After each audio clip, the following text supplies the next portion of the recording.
Good morning, Derek. Good morning, Bill. Good morning, Bill. Good morning, Derek. You guys bumped shoulders this morning. Good morning, you two.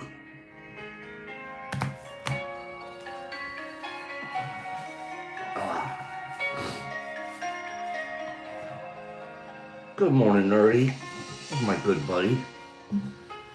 Nerdy, I didn't realize that they had the Shroom Cup this week in Denver. I didn't realize that. What do they call it? Colorado Psychedelic Cup. They had the Colorado Psychedelic Cup this. Just finished it. One of these days I'm going to send an entry in. One of my really potent ones. Just to get an idea of what it looks like compared to other stuff. Good morning. I wasn't aware that one was happening, or I would have picked Colorado's a good spot to go to send your stuff to. The company that's doing the testing for the Colorado Psychedelic Cup is building up, the lab is building up quite a database of shroom strains and samples sent in. There are over 6,000 now. Triptonics, that's the one, Nerdy. They have a database now of over 6,000 samples, and they said they're starting to really be able to see some patterns now among the strains. I'm going to have to look more into that this week. Yeah, they're getting enough data now, and they're collating it, and they're starting to see which strains are test out stronger with more psilocybin content, in which there was actually a prize for the middle of the road. Which one was the most middle? Not at the top of the group and not at the bottom of the group, but right in the center. And I'm going to look more into that. That's kind of a neat one. It's like, yeah, you're not the hottest and you're not the coldest, but you're exactly in the middle. Pretty interesting. Pretty interesting. The Colorado, good morning, everybody.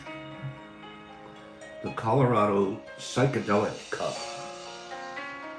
Good morning to Bill and Sandy and Mark and Anthony. Good morning, Anthony. Brian C. Anthony's soup looked good. Dawn and Derek and Nerds and Sammy P. Shroom Digger. I dig that name. Good morning, everybody. Classic. There she is.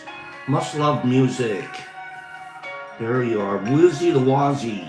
Good morning, Waz. Our most excellent lurker. 24 people, 16 likes. Give me a few more likes so I can turn this thing around, Sanum. Good morning. Good morning. Bubblegum. I have a message for you. I'll send it afterwards. I have a message for you. Just literally yesterday got your email. It had gone for some reason to a spam folder, and I was looking through and I was like, oh, Kello wrote to me. Nice letter. I'll write back to you today. Good morning. Good morning. Hello, everybody. 27 and 20. That's not too bad. We're doing pretty good. Let's turn this baby around. Let's get this party started. You guys know Pops loves etymology, and I'm trying to turn you guys on to it. Etymology. E-T-Y-M-O Logy, etymology, the study of words, word source, and word history. And it applies to sayings as well. Do you remember yesterday when we were doing our etymology class, we talked about the gene pool. We ended up talking about poulet, the French for chicken in a pot, and how pool became more and more and more in our language history. And they ended up saying, and even a gene pool comes from that idea. Let's look at that a little bit more this morning. Hydro-gentlemanly. Hydro-gentlemanly. Look at this, we're getting started right away this morning. Keep saying hello to each other though. Let me be the white background noise on this. The word gene, G-E-N-E, okay, G-E-N-E, the gene of gene pool comes all the way from the ancient Greek word genos, which means birth. It's the root that you will find in generation, regeneration, degeneration, and along with its Latin friend, genus, which we know about on the taxonomical table. It's the word genus comes from the same word as gene. It kind of makes sense. It's scattered generously throughout the English language, often in places where you'd least expect it. How about this one? Aaron, I didn't get a chance to see those northern lights. I just read an article this morning that they're popping up all over the place because of this huge solar explosion, and it's touched our outer atmosphere, and it's caused us to be able to see the northern lights all the way down to northern Florida. It's pretty crazy. I didn't get a chance to see it. I didn't know anything about it. I would have been outside gawking. Genus, gene. Take generous. The word originally meant well-born. The word generous. Well, I always talk about here, be generous, be generous. Its original meaning was well-born. And because it was obvious that well-bred people were magnanimous and peasants were stingy, it also came to mean munificent. Indeed, the well-bred gentleman, G-E-N at the beginning of that word, gentleman, established such a reputation for himself that the word gentle, meaning soft, was named after him. The gentleman was a soft guy. In fact, some gentlemen were so refined that the gin, G-I-N, in gingerly is probably just another gen lurking in our language. Gingerly certainly has nothing to do with ginger. Ginger. No. Gingerly. Gentleman. Generous. They all come from the idea of gene and birth. Genos is hidden away in the very air you breathe. The chemist of the late 18th century had an awful lot of trouble with the gases that make up the air. Oxygen, carbon dioxide, nitrogen, and the rest all look exactly alike. They are transparent, and they are effectively weightless. The only real difference anybody could find between them was their effects. What we now call oxygen makes things burn, while nitrogen puts them out. Scientists, that's crazy, Kim. Where are you, in Australia right now? Scientists spend a lot of time separating the different kinds of air and then had to decide what to call them all. Oxygen was called flammable air for a while, but it didn't catch on. It just didn't have the right scientific ring to it. Thank goodness. I would not want to be calling our oxygen, oh yeah, I'm breathing flammable air. Okay? We all know that scientific words need an obscure classical origin to make them sound impressive. To those who wouldn't know, an idiopathic craniofacial arrhythmia if it hit them in the face. The hell is that?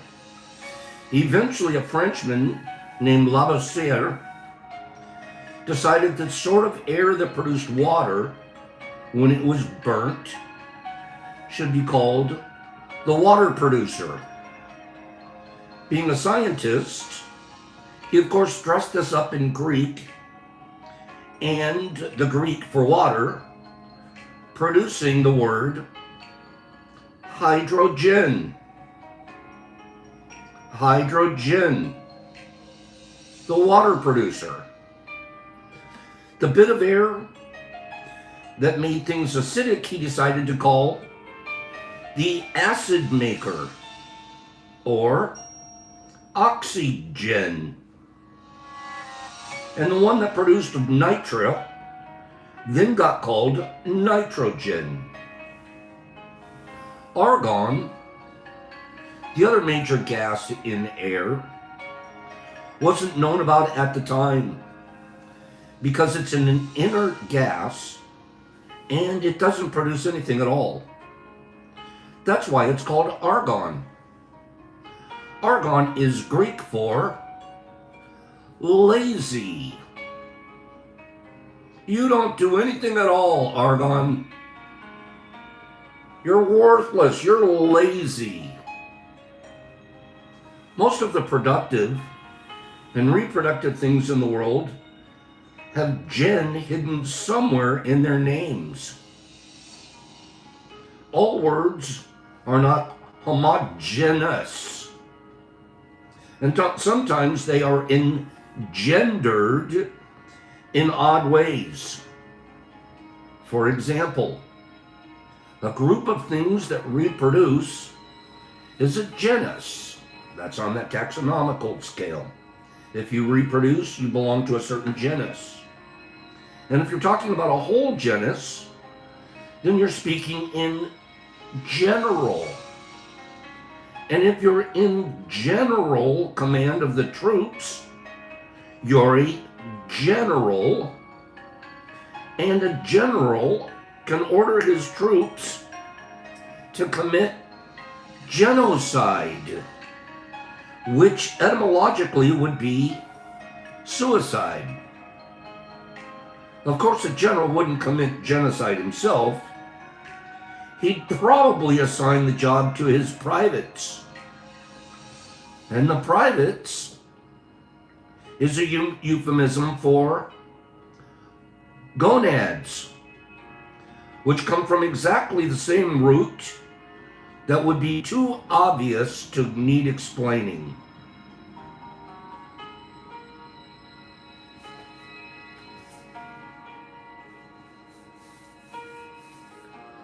Think of the word gen. The three letters and all of the different words that you're going to find it in. It's pretty cool.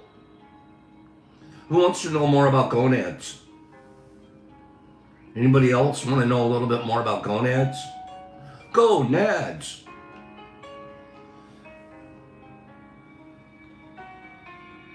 We're learning. We're learning here. Let's figure out what's going on with a gonad. Thanks for the emoji, Kim. Let's do a gonad. The Old and New Testament. The Old and New Testament. Testament.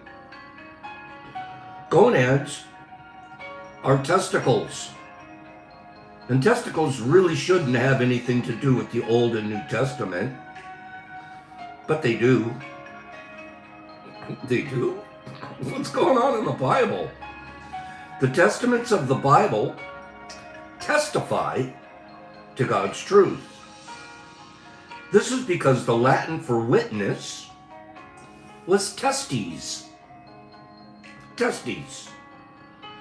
From that one root testes, English has inherited protest, bear witness for, detest, bear witness against, contest, bear witness competitively, and testicle. What are testicles doing there? They're testifying to a man's virility. Do you want to prove you're a real man?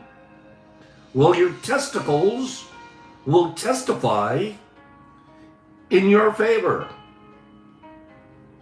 That's the usual explanation anyway. There's another more interesting theory, that in bygone days, witnesses used to swear to things with their hands on their balls, or even on other people's balls. This is what they do in gangs. In the book of Genesis, Abraham makes his servant swear not to marry a Canaanite girl. The King James Version has this translation: I pray thee, thy hand under my thigh, and I will make thee swear by the Lord, the God of heaven and the God of the earth. Cyber Jolie, I see what you're doing there. I pray thee, thy hand under my thigh. You have your hand on my testicles. We're testifying. Now that may be the correct translation, but Hebrew doesn't say thigh. It says yerek, which means soft bits. You have your hand on my soft bits. Nobody knows how oaths were sworn in the ancient world, but many scholars believe that people didn't put their hands on their heart or on their thigh, but on the man to whom they were swearing's testicles. This is one of those deals I'm glad we grew out of.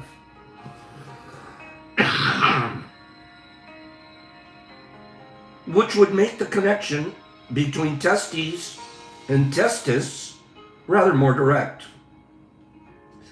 Testicles, bollocks, balls, nuts, coolions, cojones, coolies, tallywags, twiddle-diddles, baubles, trinkets, spermaria.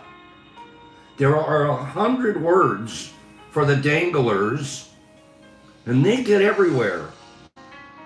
It's enough to make a respectable fellow blush. Do you enjoy the taste of avocado? So did I, until the terrible day when I realized that I was eating Aztec balls. You see, the Aztecs noticed the avocado's shape And they decided that it resembled nothing so much as a big green bollock. So they named it ahuakol, their word for testicle. When the Spanish arrived, they misheard the word, and they called it an aguacate. And the English changed it slightly to avocado. To remember that I used to like avocados without a touch of walnut oil only adds to my shame. This guy tries to be funny. Even if you flee to an ivory tower and sit there wearing an orchid and a scowl, it still means you have a testicle in your buttonhole. Because that's what an orchid's roots resemble. And orchis was the Greek for testicle. Indeed, the green-winged orchid used to rejoice in the name fool's bollocks. The technical term for somebody who has a lot of balls is polyorchid. That dude is man. That guy is polyorchid. What are you talking about? Yeah, that guy has got a lot of balls. And it's very possible that this orb on which we all live comes from the same root as orchid, in which case we are whirling around the sun on giant testes, 6 billion trillion tons of gonad, or cod, which is where cod philosophy, cod swallop, and cod piece come from. There are 2 cod pieces at the top right of your computer's keyboard. And how they got there is a rather odd story. Parenthetical cod pieces. Your keyboard contains 2 pictures of cod pieces.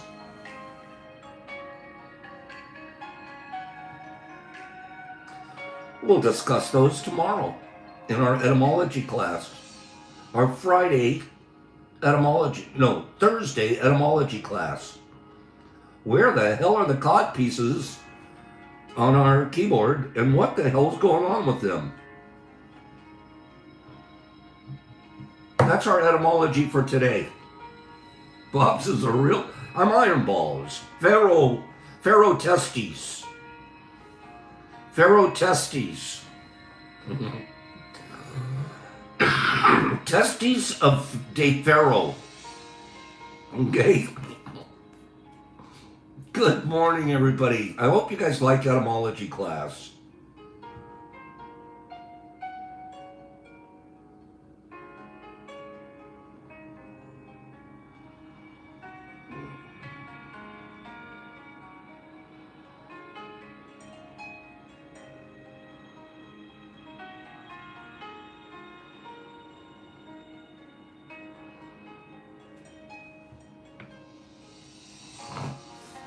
Pharaoh testes.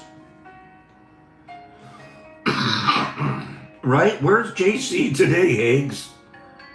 Maybe he wasn't supposed to be here.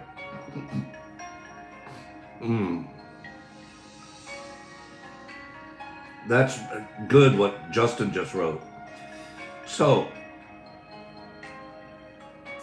Marijuana Moment magazine has an article. Psilocybin use has surged, but federal law is a major barrier to research. This study is published by the American Medical Association.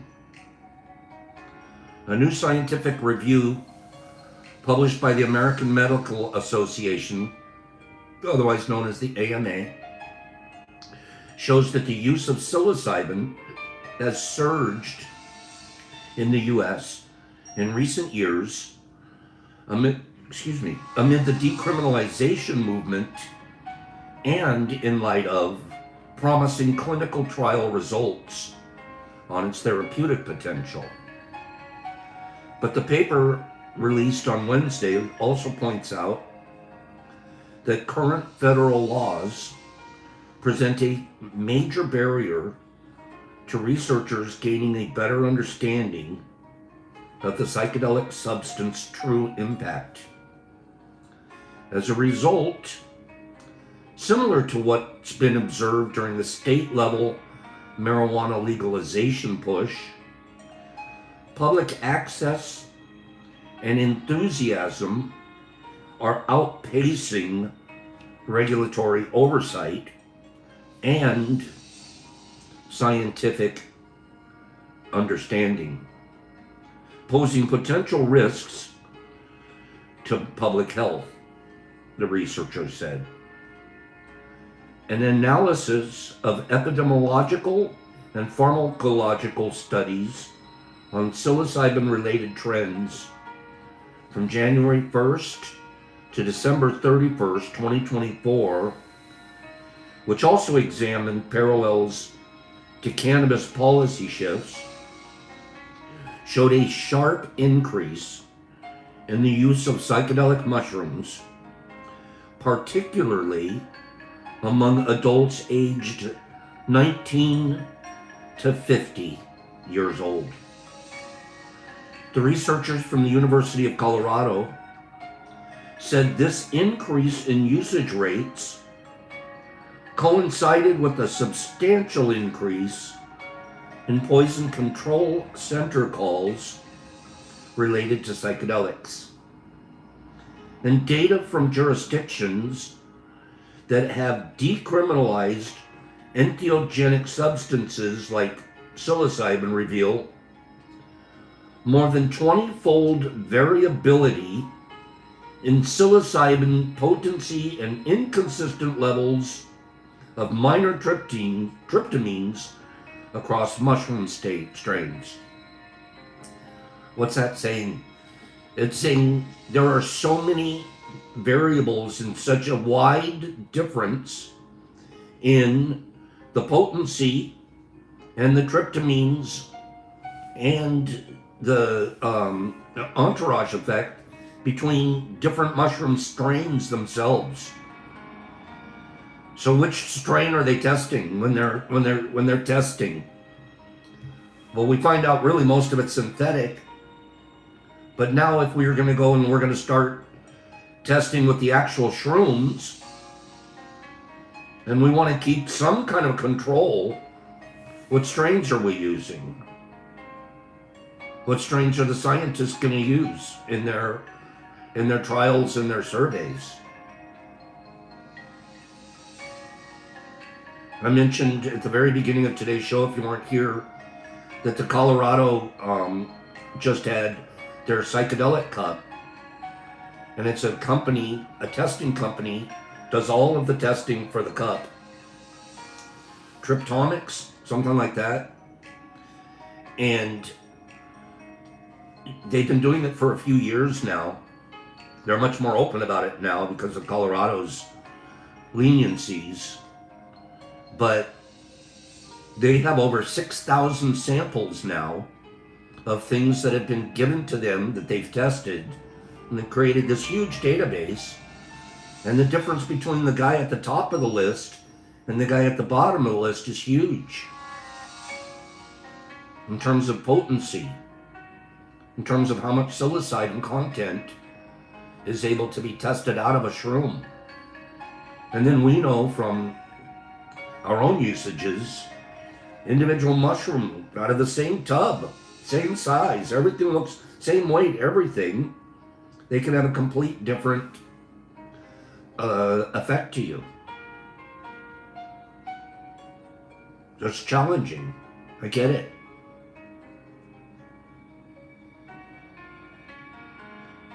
That too, Justin.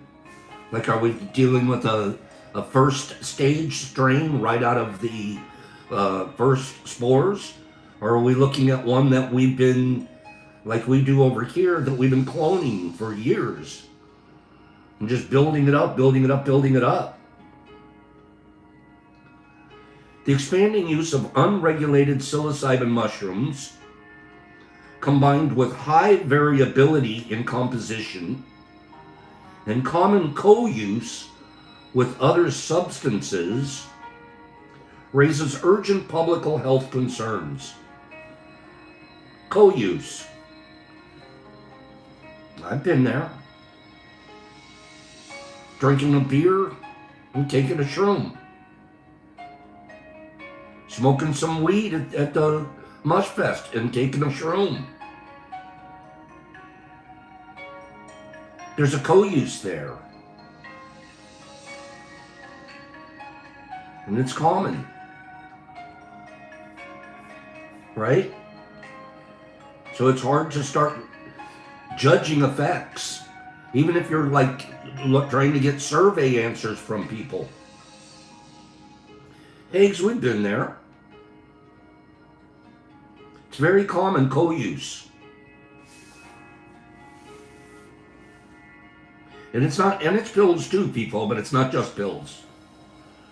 But you're right, it's including what kind of pills are you taking.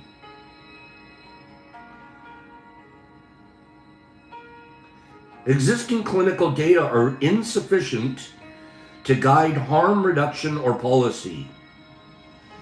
There is a pressing need to pivot from controlled efficacy trials to real-world research on psilocybin use. Excuse me. Including public education, including public education, potency testing, and age-specific risk assessment. Remember, I'm reading you an article from the American Medical Association. The study, which was published in the Journal of the AMA,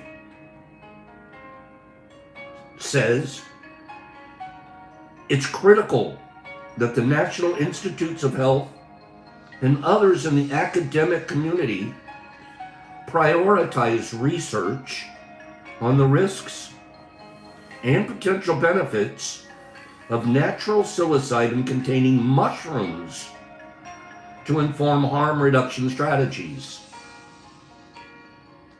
The AMA is saying, you guys got to be trying it with real mushrooms. And they should have been tested, so you have an idea of what you're ingesting. If you really want to get the right answers. Researchers also zeroed in on parallels between cannabis and psilocybin usage and the challenges of studying their risks and benefits given that their status as Schedule I drugs under the Federally Controlled Substance Act. Psychedelic drug policy in the U.S. is evolving rapidly, reflected in the steady increase of reform bills introduced each year, and is projected to follow a legislative trajectory somewhat similar to that of cannabis, the review said. Currently, both cannabis and psilocybin mushrooms are becoming more accessible and more widely accepted by the public and the scientific communities. However, the authors cautioned that as with cannabis at its early stages, use of psychedelic mushrooms is advancing faster than the science is, creating potential risk for consumers and raising public health and safety concerns. While the review says researching psilocybin mushrooms is more complicated than researching marijuana because of a lack of access to whole mushrooms, excuse me, as opposed to synthetic psilocybin, that isn't necessarily the case any longer as of this year. The Scottsdale Research Institute is federally approved to produce natural psilocybin for study purposes, And one of the initial grants was for such research was approved for such research in Arizona last month. So you know how they have a place where the federal government grows marijuana? Where is that? Mississippi? Am I getting that right? Isn't there a marijuana farm run by the federal government? Is it Mississippi? Minnesota? You guys know. Where is that? Where is the federal government marijuana farm? Help me out here. It's in Mississippi. Mississippi, that's what I thought. But they just shut it down. Huh. Didn't know that. It's near Tuskegee. It's at Ole Miss. It's at the University of Ole Miss. That's right. That's right. So you know how they have that? They're getting ready to have a marijuana grow farm. It looks like the leading candidates are somewhere in Arizona. That's pretty neat. They're going to at least have a steady supply coming from one source that they can tap into to use for their research. Pretty interesting. One of the initial grants for such research was approved in Arizona last month. Even so, the author said very little is known about the acute or long-term effects of naturally occurring psilocybin as it is consumed by the public. And in this way, Schedule 1 classification remains a major barrier to understanding the real-world public health impact of psychedelic mushrooms. The researchers said that the purpose of their review isn't about advocating for stricter laws or greater enforcement of non-clinical psychedelic use. Rather, it's to underscore the urgent need for new research programs to address public health implications of a social environment that is already promoting greater use of psilocybin and other psychedelics. Much like cannabis, psilocybin carries both risks and potential benefits, which may be very different for different people, depending on age, health status, and context of use, they said. Conducting research on naturally occurring psilocybin mushrooms will not be easy given the Schedule 1 status and the absence of federally approved source for mushrooms for research. Nonetheless, given the sharp increase in consumer interest and the lack of generalizable research on naturally occurring psilocybin mushrooms, it is critical that the scientific community and funding agencies pivot from a narrow focus on clinical trials of synthetic psilocybin to the study of real-world psilocybin use and treat this shift as a public health priority. It's all been written by the Journal of American Medical Association. It's a great article. Meanwhile, the Drug Enforcement Administration in August formally requested that federal health officials conduct a medical scientific review on psilocybin in response to a long-pending rescheduling petition to change it from status Schedule 1. Under the Biden administration, there was stepped-up interest in examining certain psychedelics with novel guidance for researchers from the FDA in pursuit of potential approvals. But the agency ultimately rejected an application to make MDMA-assisted therapy available for the treatment of PTSD. That was Lykos was heading that, and they found out that the studies from Lykos were boosted. They had put in false information for the purposes of making themselves and the results look better. In May, Secretary of Veterans Affairs Doug Collins touted the fact that he is one of the first secretaries of the agency with a commitment to exploring psychedelics as a potential therapy option for veterans. President Donald Trump's latest Surgeon General,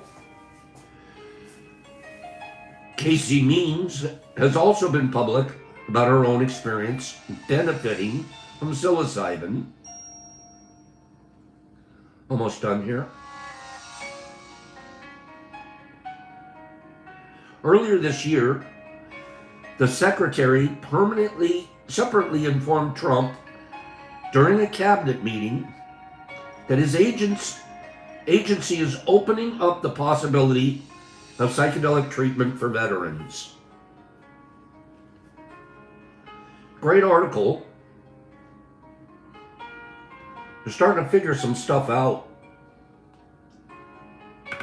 Kind of cracks me up, like we didn't realize this, scientists, that you should actually be using the mushroom that we're taking. You know what I mean? But listen to this.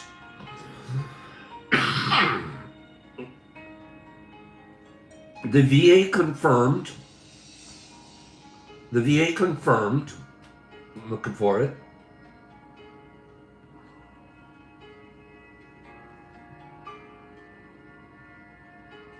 The Department of Veteran Affairs has confirmed it is expanding psychedelic-assisted therapy trials for veterans diagnosed with PTSD and treatment-resistant depression and anxiety disorders.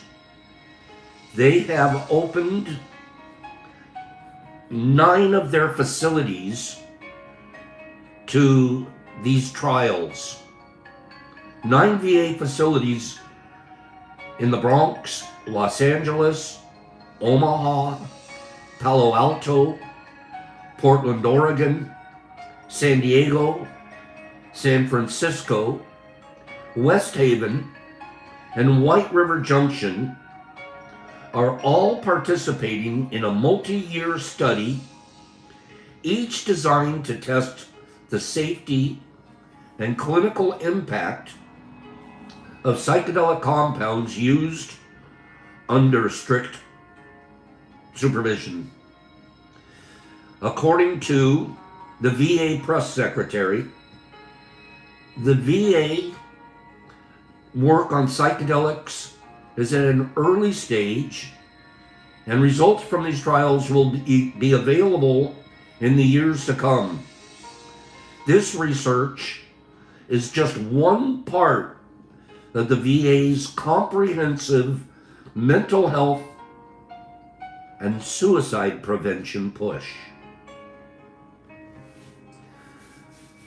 We're seeing progress, seeing major progress. We just got to keep our foot on the gas at our end. And don't do stupid stuff to make us look like we're a bunch of wild Indians. Okay? Be personally responsible at our own grassroots level. I am. I try to be. Don't be doing stupid stuff that you end up in the newspaper with the 10-pound bust.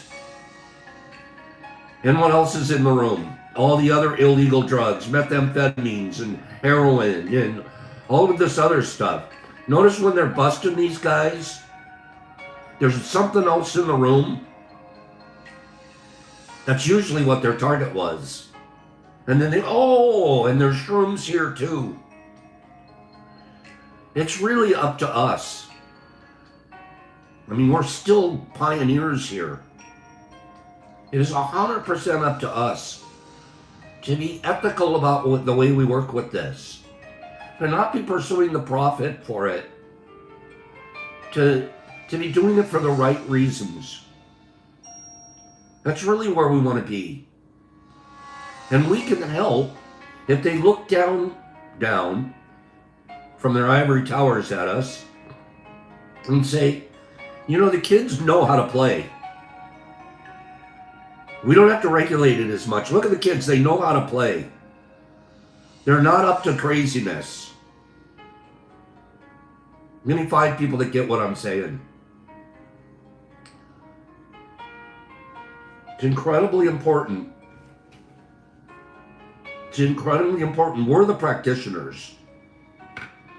Okay? We're the people that are out there being the model or the example of how things should be done. And we're not looking for it to be, we're looking for it to be legal so we can heal more people. Bottom line, I bear that weight of responsibility.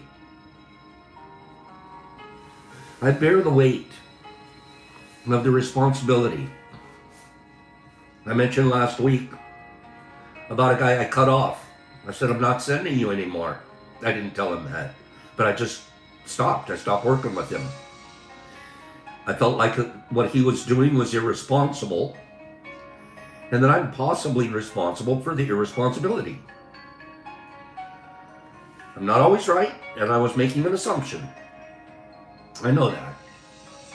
I was assuming, but I had a lot of evidence. I had a lot of data for the assumption that I was making. But I don't want to be involved with knowing that the people that are using the fruit that we grow, any of us, are using it in some irresponsible way that could not only be unsafe to them, but unsafe to others and their community. We have a responsibility in that. Okay? And I think you guys know without my preaching more on that.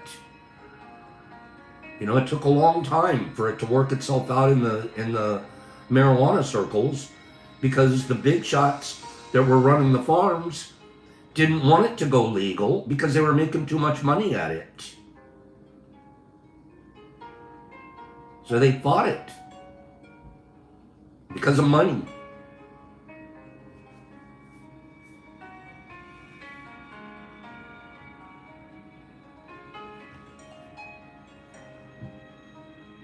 Phased and unfazed. Okay, we'll say the quiet part out loud. The vast majority of psychedelic use today is non-medical. That doesn't mean it's necessarily irresponsible, or even that it's not intentional. But when policy reform ignores the reality of recreational use, it fails to protect the 12 million Americans using psychedelics outside of controlled settings. That's why Maryland's new psychedelic roadmap is so refreshing.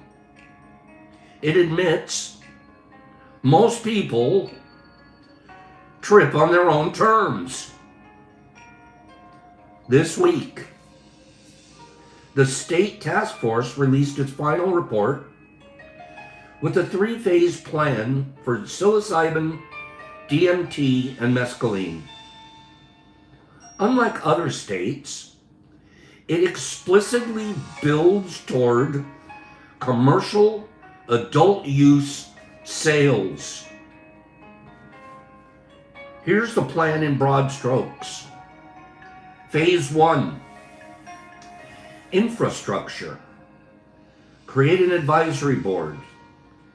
Develop safety protocols, testing facilities, and facilitator training. expunge existing possession convictions. Phase 1. Maryland, you're killing the game. Phase 2. Medical. Launch the clinical pathway with supervised adult use facilities. Allow personal cultivation with a permit and deprioritize legal repercussions. You can grow it at home, kids. Phase 3, recreational. Full send commercial sales for licensed adults. Consider expansion to other psychedelics beyond psilocybin based on safety data. Maryland launched this program this week. Let's compare notes, shall we? In Oregon, you can sit with a licensed psilocybin facilitator, but don't you dare grow your own. In Colorado, personal use outside healing centers is protected, but commercial sales are still a no-no. Then there's New Mexico's program. Passed but not launched, and it's strictly medical. Excuse me. Chest cold this morning. All week. Maybe Maryland or maybe New York could be the first state to acknowledge that the therapeutic model isn't for everyone. Plenty of people will happily pay just for safe access. Can't imagine they'd mind a little economic boost in their area as well. The task force estimates psilocybin alone could generate $10 to $20 million in annual consumer spending once commercial sales are launched. Of course, Maryland lawmakers are working on other legislation to implement this. If you live in Maryland, and my sister does, and I'm going to be there next week, I'm going to write to her representative and make sure that way the letter I write will have her postmark on it. But write some letters to your legislators. Tell them you support this program. It goes a long ways. When they read something in writing, they calculate that 100 people believe the same thing. One letter equals 100 voters in their calculus. Not too bad. You write a letter, you just basically pushed yes 100 times. Maybe more, depending on the actual representative and how much mail and letters that they received. Higgs should know. Higgs lives flat out in Maryland. He says Maryland does not get a lot right, but here's a sliver of hope. Higgs, you guys are more progressive than we think. A little more progressive than we think out there. Anyways, that's getting you guys update. We're going to give you a couple more articles tomorrow. A really neat one that I came across. What's real interesting is how psilocybin is impacting women. And women have the unfortunate situation of having, monthly situation, and then they actually go into menopause, and their body is in a lot more hormonal flux than a man's body.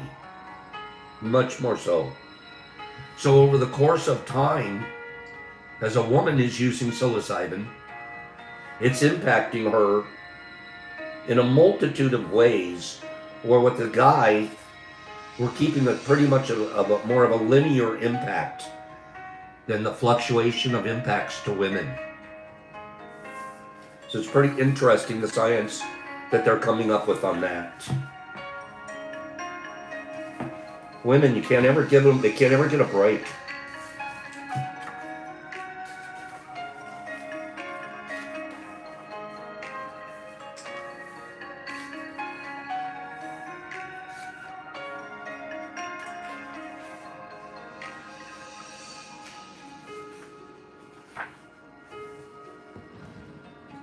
We talk a lot about love here. It's one of my favorite topics. Love, kindness, generosity, gratitude. Generosity, we covered that this morning. Jen. We don't talk about hate that much. We don't talk about negative stuff that much. But it's a good idea to understand hate.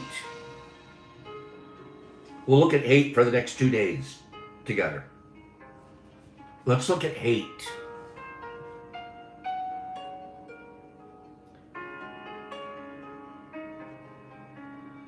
According to a book called Why We Hate, hatred will always motivate people for destructive action. Hatred does not produce positive, productive actions. It doesn't. It's incapable of it.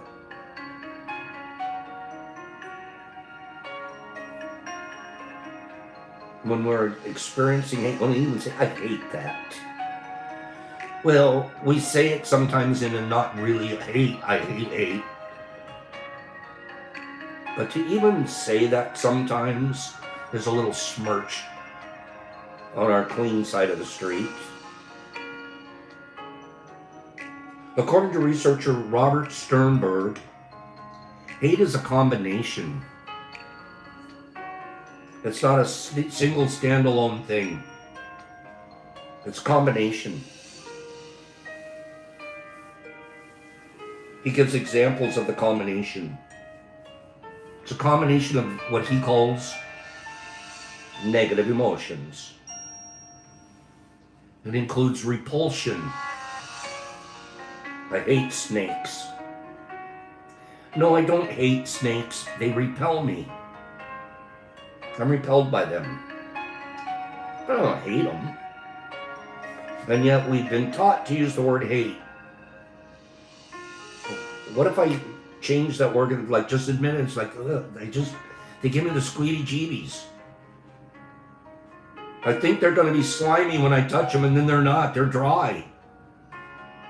I think it's going to flick its tongue at me, but then it doesn't because it's not a tongue flicker. I never understood the people, herpetologists, people that could hang out with snakes. I didn't get it. But I don't hate them. But I hate snakes. I have to stop using the word hate. I could use the word repel there instead. Words are so powerful, you guys. Neuro-linguistics programming, NLP. The minute we say the word hate, we hear the word hate, and it hits a place in our brain that's completely destructive. Completely. Just by using the word. And we're using it in a context, we're not really talking about I hate and I want to kill. But our society has taught us love and hate. Two all-encompassing words. What if instead of love we said, I admire you? What if we said instead I love you, I'd go, you're an amazing model of things I want to be. These words that we use are very limiting. And they don't give a chance for us to really express ourselves. Hate is a combination of various negative emotions.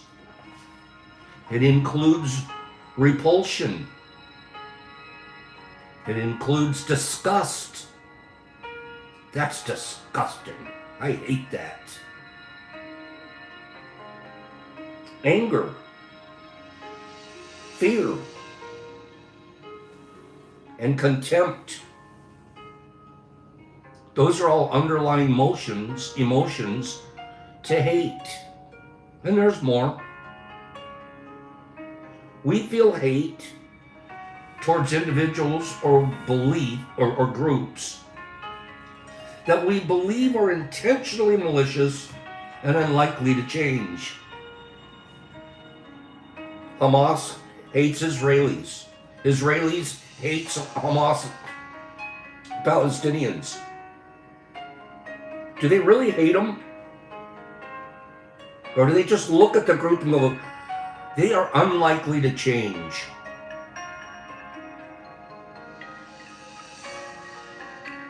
Well, if I looked at it that way, I would say, well, let me be the change. I can bring change. I can't stop you from hating. Because that's your issue. But if we could redefine what you really mean, we can work on it.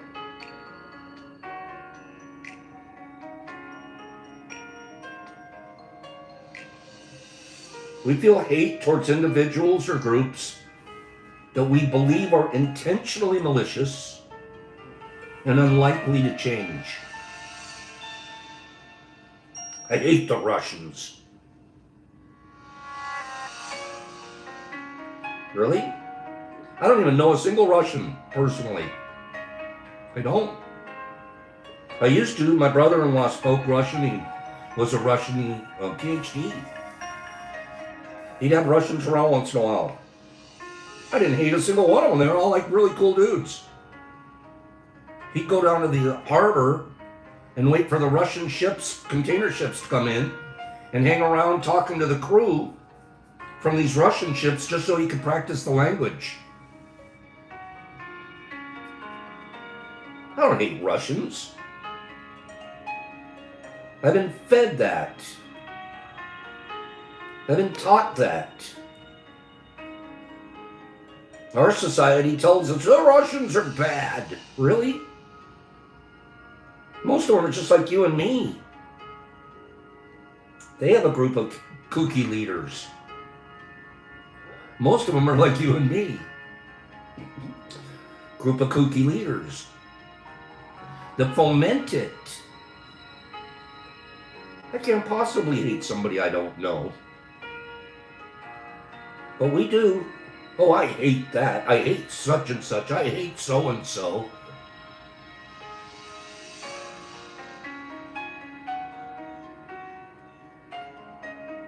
Literally programmed into it.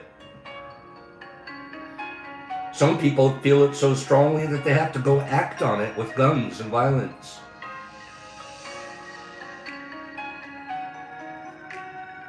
I hate black people. I hate white people. I hate Jews.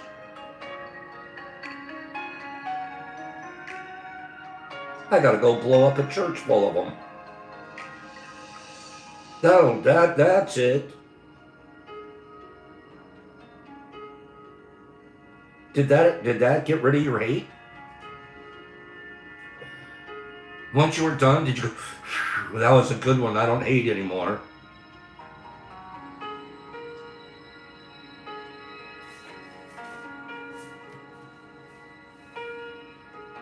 What's interesting is that we can develop hate towards people we don't know personally, simply based on their affiliation with a group or an ideology that doesn't align with ours.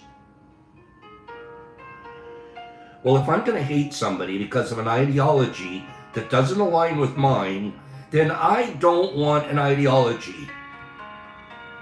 Throw all my ideologies out the window. Gone. Reprogram me. I don't want a single ideology. I just want to practice 4 agreements. That keeps me practicing love, self-love first and love for others, and there's no hate in it. It's the exact opposite. I'm loving myself when I don't take something personal, and I'm loving you too. I'm like, yeah, that's about him. I'm not taking it personal. I'm not going to hate him. Matter of fact, I'm not even going to block him. I rarely block someone. I'll block someone when they're extremely abusive or they are causing me risk. Having them involved is a risk to my freedom. Then I gotta cut you. Not because I hate you, but because I gotta stay free. I want to stay free, man. Those are basically the only two reasons I'll block someone. You threaten, you get rude and violent, you're destructive to a group like ours, and then you're blockable. But it's not because we hate you. Not because I hate you. It's because I gotta protect myself, that's all. I hate him, therefore I'm blocking him. Never.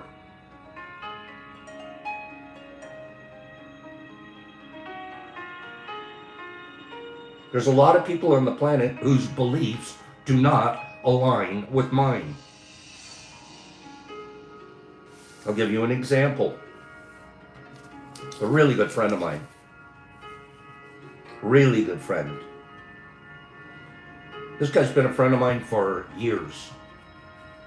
And we talk about a lot of things, but we never talk about politics. Ever. Never had. And not too long ago, a political issue came up in our conversation.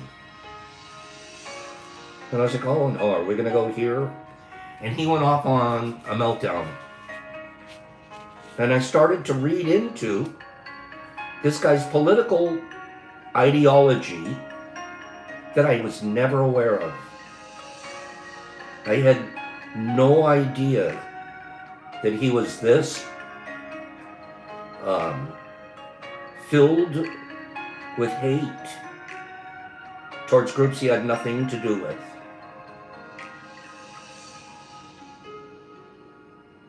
I had no idea that his feelings, I mean, just based off of what he was writing to me, I'm like, this guy really means it. And it was inspiring in me. I'm reading it, and then internally I'm like vomiting in my mouth.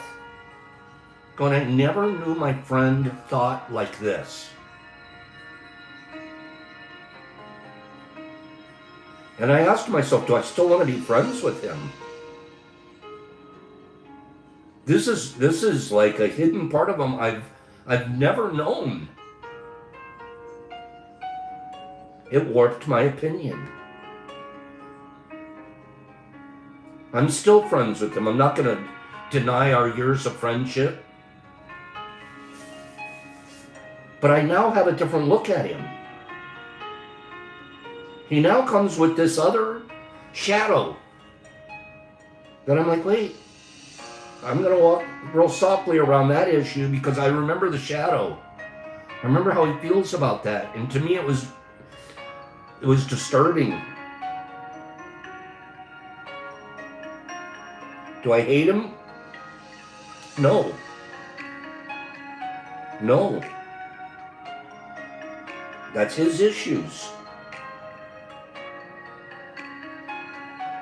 But I see him as way different in terms of mental health wellness than I did before. I'm like, really? You've been harboring that kind of poison when you've always just walked softly around me? Because you know I don't like poison? Where are you getting those views? Who do you talk about them with? It was so disappointing to see a crack in a friendship Not a big one, and it's repairable. But to just hear hate fomenting out of a longtime friend's mouth, that you were absolutely clueless that ever felt those ways, it boggled my mind. It made me think, what's my relationships? How many of my other relationships are like that? It's none of my business.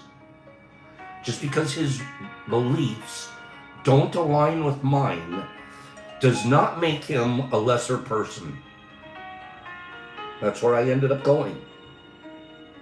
It doesn't change all of the things that we've done and been to each other. Doesn't change a thing. It's not my business to worry about who you hate.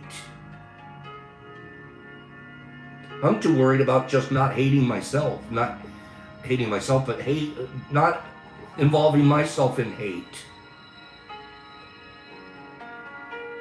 Research shows that a lack of direct contact with such individuals can actually strengthen hate.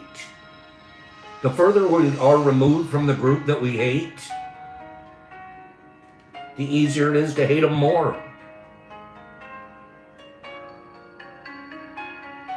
Well, that makes sense.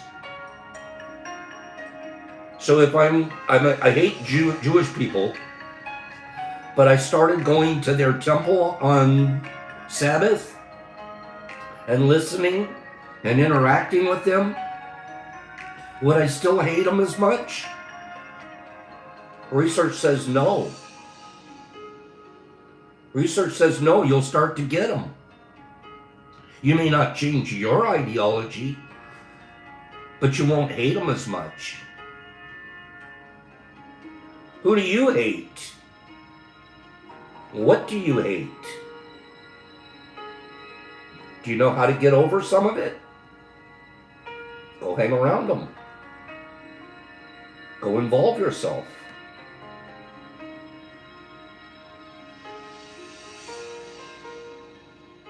This confirms my belief that people are harder to hate close up and easier to hate when we're behind our ideological bunker and they're behind theirs.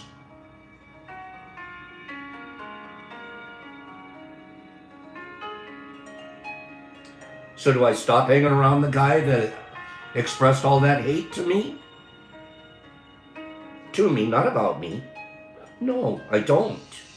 Even though that's my first reaction. Oh my God, avoid the hater.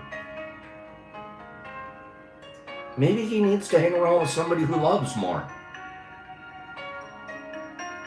Maybe you can bring healing to his hate just by being his friend. Maybe you already have been bringing it.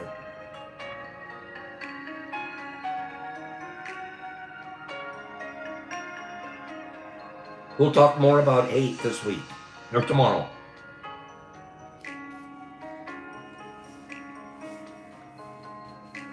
I'll leave it on this. What's really fascinating is that hate is actually fueled by our need for connection. What? Yeah, where's the hate fuel come from? Way back when we're babies. We want to be connected. We'll explore this tomorrow. I left you with two cliffhangers today. Hate, incredibly destructive. And it's healable. We can heal ourselves from things we hate. I could like snakes more if I hung around them more. If I picked them up and I learned more about them. Instead of avoiding the snakes altogether, which is what I've always done. Just, oh man, I hate snakes, I'm staying away from them. Well, I'm not going to learn to love them by being way over here in my hate corner. I'm going to learn to be more accepting, more understanding, get to figure out what is this with snakes? And I could, if it was in my priority, that isn't yet, but if it was in my priority to stop hating snakes, I have a simple path. Start hanging around snakes. You hate somebody, you hate something, get to know it better. And don't use the word, because the word itself is destructive. I love this stuff here. I love this program. Okay, we're going to talk some more about a really neat article on psilocybin use and microdosing tomorrow. We'll continue to talk about hate, and I bet y'all have another etymology, small etymology class tomorrow. We'll figure out what it takes to okay, so we know that if a guy is swearing on something, he grabs your balls. What happens when it's a girl? Oh my goodness. Oh, Pops, you went there. What happens if it's a girl? Oh boy. Oh, we'll talk tomorrow. Don't grab that. Well, I was just trying to make sure that you and I agreed. Okay? It gives you, it might be a defense, a legal defense. But they used to do it. Sammy P, Brian C, Kimberly, Derek Anderson, Herbie Von Worry Kebab, Aaron and FIFO, Brian C, Sammy P. Sammy's taking the higher road. Sam, Vegas. I guess you could hate pain. But you're understanding it more than hating it. I get it though. It's a word. Green Killer, Sammy P, Brian C. Hammond, Mr. Hammond, good morning. Aaron and Sammy P. Anthony Hunt, thank you. Kimberly, don't hate. It determines your fate. I like that. Four Leaf, oh, hug your local skunk. I hate skunks. Okay, maybe not. I'm starting to understand them since I got skunked. Aaron, FIFO, Sammy P, Herbs. Vaggie, love you. Brian C. Aaron, Kimberly, Herbie and Billy D. Aaron, Cyber Jolie, Four Leaf. Justin Robinson, Pidgey Page, Michael Shanti Patterson, Cleany, Divine, Laura, have a divine day. FIFO, Billy D, Trenty the Trenty Trenterson, Mr. Phillips, Jimmy all the way to the max, Herbie, Derek Anderson, he's my Sir D, Wazzy the Wizzy Wazzy Wazerton, and who else? Aaron and Vady and FIFO and Pops and Peace and don't hate, eliminate. No, we'll work on that one. See you guys tomorrow.